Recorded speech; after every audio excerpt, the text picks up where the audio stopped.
परिवार पिछले 12 दिनों से न्याय के लिए बैठा है। जीवन को श्रद्धा सुमन अर्पित करता हूं।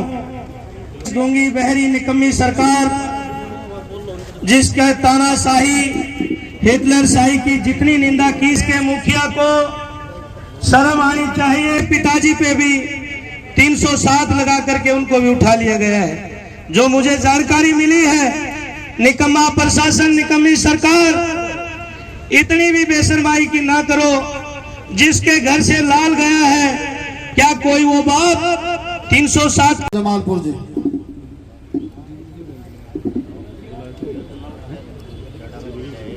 धन्यवाद संचालक जी।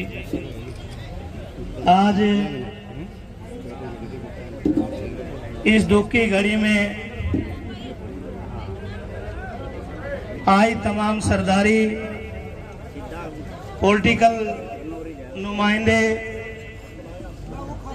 मेरी माँ बहनों, नौजवान साथियों, सबसे पहले जो जीवन कुंडू को बेरहमी से उनका है और पीड़ित परिवार पिछले 12 दिनों से न्याय के लिए बैठा है। मैं बहुजन समाज पार्टी की राष्ट्रीय अध्यक्षा परम आदरणीय बहन कुमारी मायावती जी और हरियाणा बीएसपी की तरफ से भाई जीवन को श्रद्धा सुमन अर्पित करता हूं। और इस गूंगी बहरी निकम्मी सरकार जिसके तानाशाही हिटलर शाही की जितनी निंदा की जाए, क्योंकि साथियों लोकतंत्र में सरकारें आती हैं जाती हैं, प्रदेश के मुखिया को शर्म आनी चाहिए कि जिस प्रदेश के अंदर 12 दिन तक डेड बॉडी रख करके परिवार न्याय मांग रहा है और फिर उस पीड़ित परिवार को न्याय की बजाय, जो मुझे जानकारी मिली है कि जीवन के पिताजी पे भी 307 लगा करके उनको भी उठा लिया गया है। जो मुझे जानकारी मिली है, निकम्मा प्रशासन, निकम्मी सरकार, इतनी भी बेशर्माई की ना करो। जिसके घर से लाल गया है, क्या कोई वो बाप 307 की कोई हरकत करेगा? डूब मरने की बात है ये।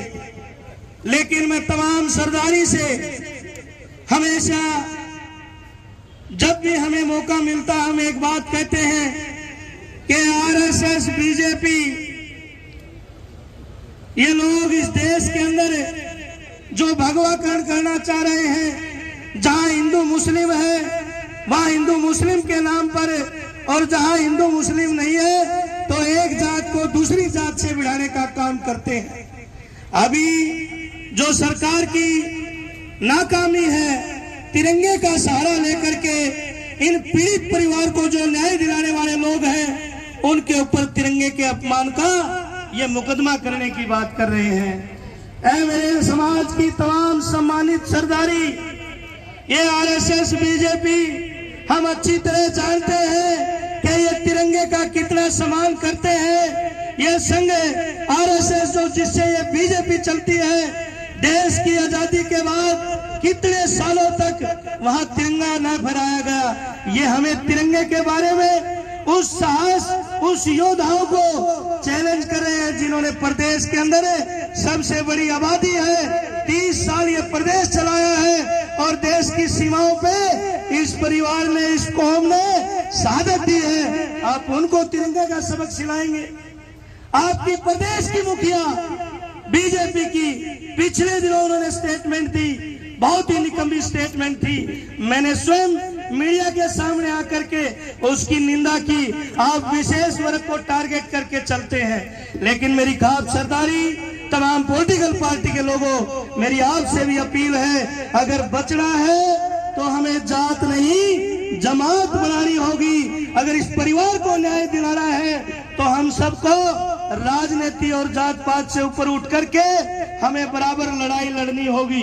इस प्रदेश के अंदर गैर बराबरी से सरकार जो तानाशाही रवैया अपनाए हुए है, एक तरफ आप आनन फानन में आप इनकाउंटर करते हैं जिसका आपके पास कोई सबूत नहीं है, और एक परिवार 12 दिन से डेड बॉडी लेकर के बैठा है। यहाँ प्रदेश के अंदर जो चल रहा है, देश के अंदर चल रहा है, कहीं ना कहीं हमें भी अपने गिरेबान में झांक करके उस गलती का पश्चाताप करके आज इस न्याय की लड़ाई में एक माला के मोती बन करके हमें यह ऐलान करना होगा कि हम न्याय लेंगे।